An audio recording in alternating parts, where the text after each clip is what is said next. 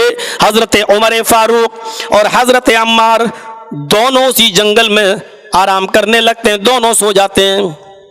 فجر کی نماز پڑھنے کے لیے دونوں صحابی اٹھتے ہیں۔ بخاری شریف کے صفحات پر یہ منظر دیکھیے، حضرت عمر بھی فجر کی نماز پڑھنے کے لیے اٹھ رہے ہیں۔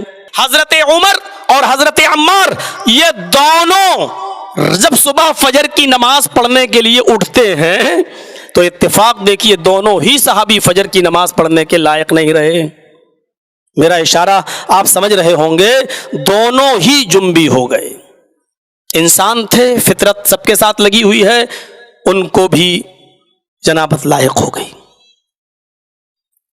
حضرت عمار نے کہا میں کیا کروں؟ حضرت عمر نے کہا تم اپنی کہتے ہو، میرا بھی یہی حال ہے، کیا کروں؟ پانی نہیں ہے، اب کیا کیا جائے؟ حضرت عمار نے کہا مجھے مسئلہ معلوم ہے۔ حضرت عمر نے کہا اگر نبی اکرم صلی اللہ علیہ وسلم کا مسئلہ معلوم ہے اور نبی اکرم کی طرف سے کوئی چیز آئی ہوئی تو مجھے بھی بتاؤ، مجھے نہیں معلوم۔ حضرت عمار نے کہا اللہ کے نبی نے فرمایا اور قرآن کی آیت بھی موجود ہے، فَإِن لَمْ تَجِدِ الْمَاءَ فَتَيَمَّمُوا صَعِيدًا، جب تمہیں وضو کے لیے پانی نہ ملے تو تم تیمم کر لیا کرو۔ حضرت عمر نے فرمایا اے عمار، یہ تو وضو کے لیے تیمم کا معاملہ ہے، ہمیں وضو کے لیے نہیں، ہمیں تو غسل کی ضرورت پڑی ہے۔ قرآن کی آیت ہمیں یہ بتلا رہی ہے اور نبی اکرم کا فرمان بھی ہمیں یہ بتلا رہا ہے جب وضو کے لیے پانی نہ ملے تو تیمم کر لو، لیکن ہمیں وضو کی ضرورت نہیں، ہمیں تو غسل کی ضرورت ہے، ہمیں تو جنابت لاحق ہوئی ہے۔ اب غسل کے لیے کوئی وجہ ہو تو بتاؤ، کوئی مسئلہ معلوم ہو تو بتاؤ۔ حضرت عمار نے کہا نہیں مجھے یہی معلوم ہے۔ حضرت عمر نے ریجیکٹ کر دیا، نہیں یہ تو وضو کا معاملہ، ہمیں غسل کی ضرورت ہے۔ تو حضرت عمار نے کہا تو اب تو اس زمانے میں ٹیلی فون بھی نہیں تھا، فوراً رات کے 2 بجے معلوم کر لو جرجی صاحب بچہ پیدا ہوا کل کیا نام رکھوں۔ اس زمانے میں تو ٹیلی فون بھی نہیں تھا، یہ تار کا بھی زمانہ نہیں تھا، چلو 1 ہفتے میں مسئلے کا جواب آ جائے گا، لیٹر کا بھی زمانہ نہیں تھا۔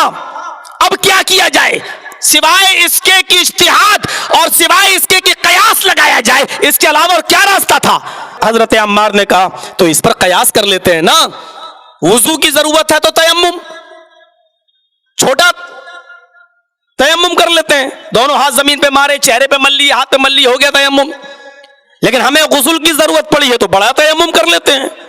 تو حضرت عمر فاروق نے کہا بڑا تیمم کیا ہوا؟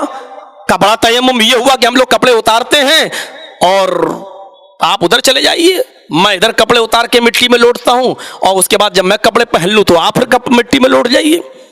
پورا کا پورا مٹی میں لوٹنا، کپڑے اتار کر جسم کے پورے حصے پہ مٹی لگا لینا، مٹی میں لوٹنا۔ حضرت عمر فاروق نے کہا نہ، یہ تو تم ایک نئی چیز نکال رہے ہو، مجھے خطرہ ہے کہ کہیں ایسا نہ ہو کہ اسلام کے اندر نئی چیز نکالنے کی وجہ سے کہیں ہم بدعت میں مبتلا نہ ہو جائے، میں ایسا نہیں کر سکتا۔ حضرت عمار نے کہا میں ایسا کروں گا۔ حضرت عمر نے کہا تمہارا قیاس، تمہارا اجتہاد اگر یہ کہتا تو کرو۔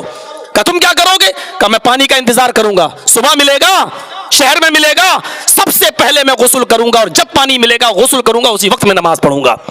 حضرت عمار کہتے ہیں، بخاری کے الفاظ ہیں، تمرغت کما تمرغ الدابہ، میں زمین کے اوپر ایسا الٹ پلٹ کیا، ایسا الٹ پلٹ، ایسا زمین کے اوپر لوٹا جیسے چوپایا زمین کے اوپر لوٹتا ہے۔ اپنے آپ انہوں نے نماز پڑھ لی۔ حضرت عمر فاروق شہر میں چلے گئے، صبح پانی ملا تب انہوں نے غسل کر کے نماز کی پڑھی، یعنی قضا۔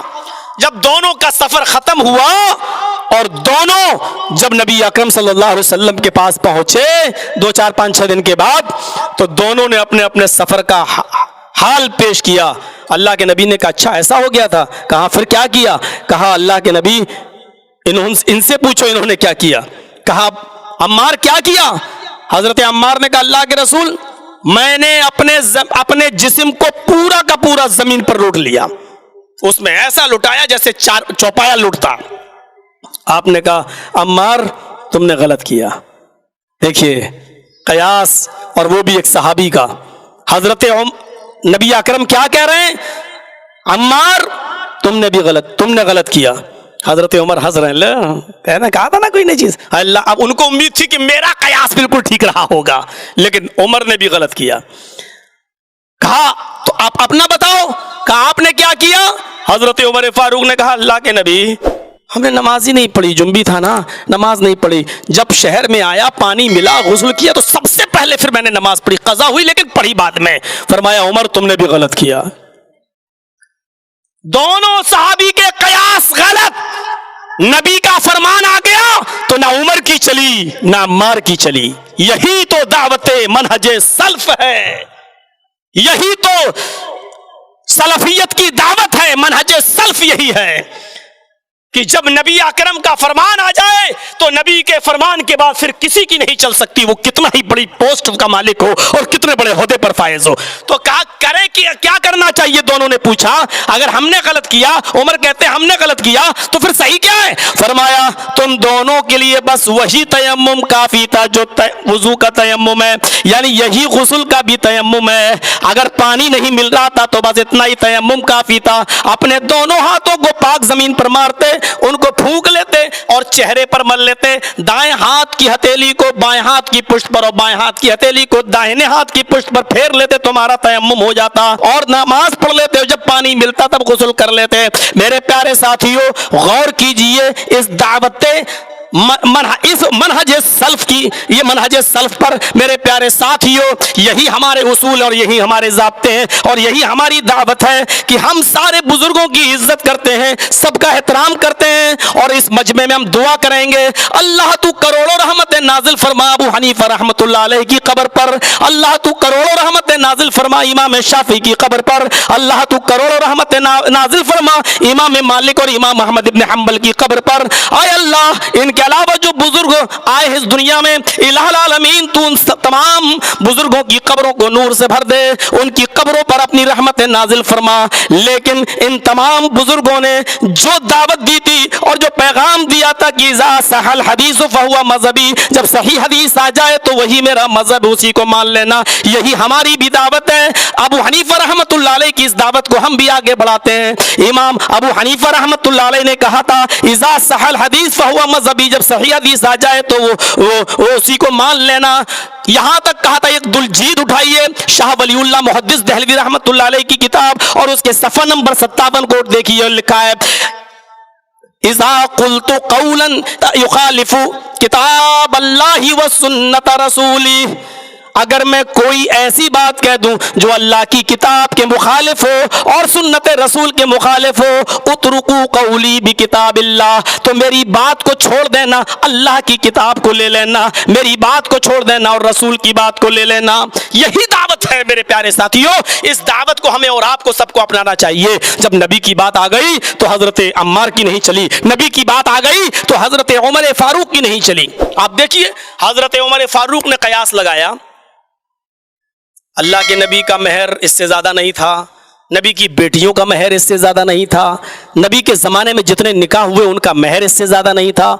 تو انہوں نے سب سے زیادہ مہنگا مہر دیکھا تو سب سے زیادہ مہنگا مہر 400 درہم پر ملا. 400 درہم سے زیادہ کوئی مہر ہوا ہی نہیں. تو حضرت عمر فاروق رضی اللہ تعالیٰ عنہ نے منبر پر کھڑے ہو کر خطبہ دے دیا اور خطبے میں یہ اعلان کر دیا کہ میں نے نبی کا نکاح دیکھا ہے، میں نے صحابہ کا نکاح دیکھا ہے، میں نے نبی کی بیٹیوں کے نکاح دیکھے ہیں، میں نے نبی کی بیویوں کے نکاح میں نبی نے کتنا مہر دیا میں نے دیکھا ہے. صحابہ کے نکاح پر بھی ہماری نظر ہے. 400 درہم سے زیادہ کسی نے مہر نہیں دیا، نہ نبی نے اپنی بیویوں کو، نہ نبی کی بیٹیوں کو دیا گیا اور نہ نبی کے زمانے میں ہونے والے صحابہ کرام کے نکاح میں کسی نے دیا. لہذا 400 درہم تک مہر کی جو متعینہ مقدار ہے اس کو میں باقی رکھ رہا ہوں. اگر 400 درہم سے زیادہ کوئی مہر دے گا تو میں اس کو چھین لوں گا اور بیت المال میں جمع کر دوں گا جو غریبوں کے کام آئے گا. سنیے نوجوانوں، یہ تقریر کہاں ہو رہی ہے؟ منبر پر کھڑے ہو کر. اور کون یہ خطبہ دے رہا ہے؟ حضرت عمر فاروق رضی اللہ تعالیٰ عنہ. اور خطبے میں کیا کہہ رہے ہیں؟ خطبے میں کہہ رہے ہیں اگر کسی نے 400 درہم سے زیادہ اگر کسی نے اپنی بیوی کو مہر دیا تو وہ زائد مہر چھین لوں گا اور اس کو بیت المال میں جمع کر دوں گا. کسی بھی عورت کے پاس 400 درہم سے زیادہ مہر نہیں رہنے دوں گا, کیونکہ نبی نے اپنی بیویوں کو اور اپنی بیٹیوں کا مہر 400 درہم سے زیادہ نہیں رکھا. اتنا کہنا تھا. حضرت عمر نماز جمعہ پڑھاتے ہیں اور جمعے کا خطبہ دے کر جب ممبر سے اترتے ہیں اور نماز پڑھاتے ہیں, سنیے نوجوانوں, جیسے ہی نماز جمعہ پڑھاتے ہیں اور ختم کرتے ہیں, السلام علیکم ورحمت اللہ, السلام علیکم ورحمت اللہ, ایک بوڑھی عورت مسجد کے اندر تشریف لاتی ہے. وہ موزے پہنے ہوئے ہے, ہاتھوں میں داستانے پہنے ہوئے ہے. وہ مسجد میں آتی ہے اور جھکی ہوئی نظروں سے کہتی ہے, امیر المومنین آپ نے غلط فیصلہ دیا ہے, امیر المومنین مہر کے معاملے میں آپ نے غلط حکم دیا ہے, آپ کے حکم کو سب سے پہلے میں ریجیکٹ کرتی ہوں, نہیں مانتی. غور کیجئے, کیا کسی صحابی کی بات اگر وہ کتاب اللہ اور سنت رسول سے ٹکرا رہی ہو تو کیا اس کی بات بھی مانی جا سکتی ہے؟ ذرا غور کرو, اس عورت نے مسجد کے اندر کہا, امیر المومنین اپنے جملے واپس لو, آپ کی بات قرآن سے ٹکرا رہی ہے. حضرت عمر بیٹھے تھے, کھڑے ہو گئے, کہنے لگے اس خاتون کو اندر لائیے, با پردہ ہے. اے ماں کیا ہوا, میری غلطی بتا دے, میں نے یہ فیصلہ جو سنایا ہے کتاب اللہ کے خلاف کہاں ہے, حدیث رسول کے خلاف کہاں ہے؟ اس عورت نے کہا, عمر امیر المومنین شاید آپ نے قرآن نہیں پڑھا, اور اگر پڑھا ہے تو شاید آپ کو یاد نہیں ہے. اللہ فرماتا ہے وَآتَيْتُمْ إِحْدَاهُنَّ قِنْطَارًا فَلَا تَأْخُذُوا مِنْهُ شَيْئًا. وَآتَيْتُمْ إِحْدَاهُنَّ قِنْطَارًا, اگر تمہارا شوہر تم میں کسی بھی بیوی کو ڈھیر سارا مال دینا چاہے, بہت سارا مال دینا چاہے, زمین و جائیداد اس کے نام الاٹ کرنا چاہے, سب کچھ دینا چاہے, جتنا مال چاہے, قنطارن بے شمار مال دینا چاہے, جتنا بھی مال دینا چاہے وہ دے سکتا ہے. فلا تاخذوا منہ شیئا, اور یہ بھی کہہ دیا کہ اس مال میں سے تم کچھ بھی نہیں لے سکتے, وہ عورت ہی کا حق ہے, وہ عورت ہی کے پاس رہے گا, عورت اس کی مالک ہے. اے امیر المومنین آپ نے یہ کیسے کہہ دیا کہ 400 درہم سے زیادہ عورت کو جو مہر دے گا میں اس کو چھین لوں گا؟ نہیں, آپ اپنے جملے واپس لیجئے. الفاظ ہیں حضرت عمر فاروق نے وہاں جمعے کے خطبے میں آگے بیٹھے ہوئے, آگے صف میں بیٹھے ہوئے لوگوں سے پوچھا, اس بوڑھی عورت نے جو بیان دیا ہے, جو قرآن کی آیت سنائی ہے, کیا یہ آیت قرآن میں موجود ہے؟ لوگوں نے بتایا ہاں. اے امیر المومنین یہ آیت قرآن میں موجود ہے. حضرت عمر فاروق دوبارہ ممبر کے اوپر کھڑے ہوتے ہیں, سنو جمعے کا خطبہ ہو چکا ہے, سنو جمعے کا خطبہ ہو چکا. حضرت عمر اپنے جملے واپس لینے کے لیے دوبارہ ممبر کے اوپر کھڑے ہوتے ہیں اور کہتے ہیں اصابت امرات واخطا رجل, عمر سے غلطی ہو گئی اور اس عورت نے درست بات کی ہے. آج کے بعد اس عورت کے قانون کو مانا جائے گا. اس عورت نے جو قرآن کی آیت پیش کی, قرآن کی آیت کے آ جانے کے بعد اب عمر کا فتویٰ نہیں چلے گا, میں اپنے جملے واپس لے رہا ہوں. میرے پیارے ساتھیوں, یہی تو دعوت سلفیت ہے, یہی تو منہج صحابہ ہے. سب کو مانو, سب کی عزت کرو, سب کا احترام کرو میرے بھائیوں. لیکن جب بات رسول کی آ جائے اور کسی کی بات رسول کی بات سے ٹکرا جائے تو رسول کا ادب و احترام نہ چھوٹنے پائے, اور رسول کی بات کو سر سے نیچے نہ گرائیے, اور دوسروں کی بات اگر گر رہی ہے تو گر جانے دو, لیکن رسول اللہ صلی اللہ علیہ وسلم کی بات نہیں گرنی چاہیے. اور یہی اصول تو ہمیں قرآن نے بتایا ہے, یہی اصول تو ہمیں قرآن نے بتایا ہے. فلا وربک لا یؤمنون حتی یحکموک فیما شجر بینہم ثم لا یجدوا فی انفسہم حرجا مما قضیت ویسلموا تسلیما. تیرے رب کی قسم اے محمد صلی اللہ علیہ وسلم, آپ کے رب کی قسم, یعنی اللہ اپنی قسم کھا رہا ہے, اے محمد صلی اللہ علیہ وسلم آپ کے رب کی قسم، یعنی مجھے قسم ہے اپنے عزت و جلال کی، یہ دنیا میں لوگ اس وقت تک مومن نہیں ہو سکتے جب تک کہ وہ آپ کے فیصلے کو، آپ کی زبان سے نکلنے والے فیصلے کو، آپ کی زبان سے نکل جانے کے بعد من وعن ہو بہو سیم ٹو سیم پوری طریقے سے تسلیم نہیں کر لیتے، ایکسپٹ نہیں کر لیتے، سویکار نہیں کر لیتے، یہ مومن نہیں ہو سکتے ہیں۔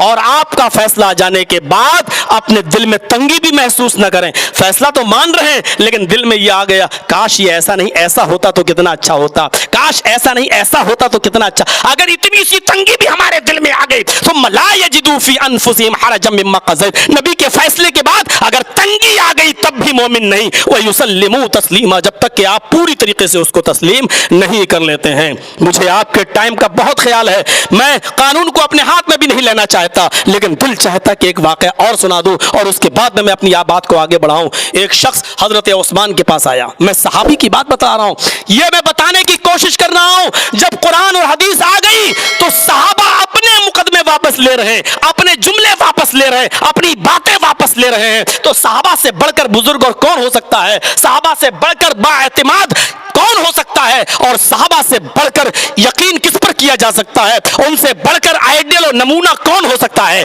آئیے ایک چیز اور عثمان غنی کے تعلق سے بتا دوں۔ ایک شخص ان کے پاس مسئلہ لے کر آتا ہے، کہتا ہے امیر المومنین ایک گڑبڑ ہو گئی۔ کہا کیا ہوا؟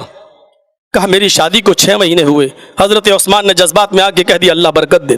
ارے برکت دے؟ پہلے سنیے تو کیا ہوا؟ کہا کیا ہوا؟ کہ شادی کے 6 مہینے کے بعد میری بیوی نے بچہ پیدا کر دیا۔ کیا 6 مہینے کے بعد بچہ پیدا ہوتا ہے؟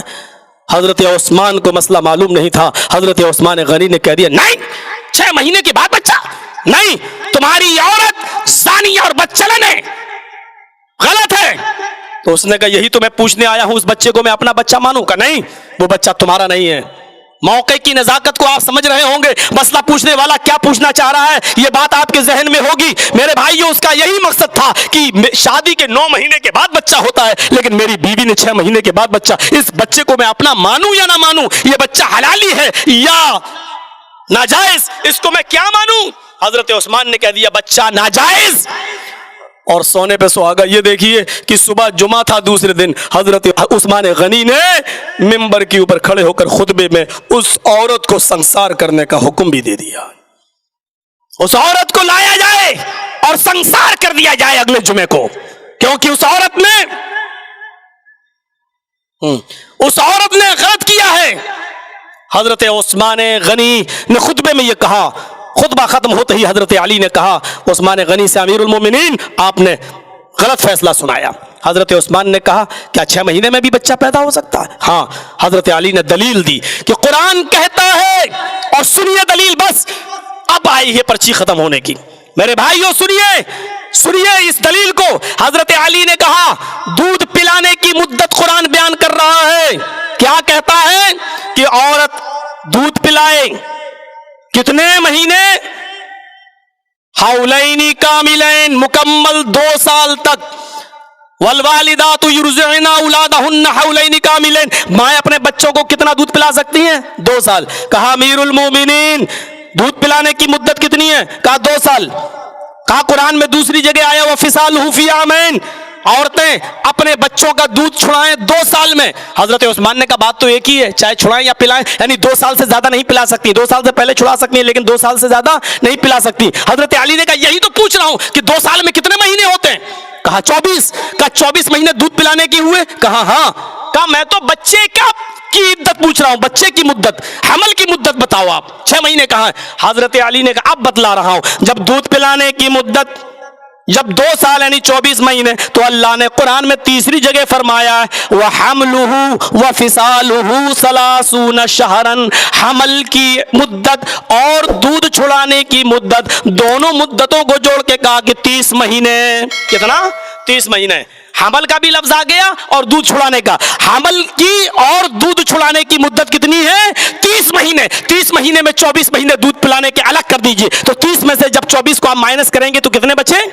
6۔ فرمایا یہ حمل کی اقل مدت ہے، قرآن نے پیش کیا۔ حضرت عثمان دوبارہ منبر پر کھڑے ہوئے اور کیا کہتے ہیں؟ اگر آج علی نہ ہوتے تو عثمان قاتل ہو جاتا، آج علی نہ ہوتے تو عثمان ایک عورت کے قتل کا، ایک عورت کے خون کا ذمہ دار ہو جاتا. آج علی نے وقت پر آ کر قرآن کی آیت پیش کر کے مجھے قتل کرنے سے اور خون کرنے سے بچا لیا. جاؤ, وہ بچہ حلال ہے اور وہ بیوی تمہاری ہے, شادی کے 6 مہینے کے بعد بھی بچہ پیدا ہو سکتا ہے. قرآن اور حدیث آ جانے کے بعد جب صحابہ کی نہیں چلی تو مولوی جرجیس, مولوی فلاں کی کیسے چل سکتی ہے؟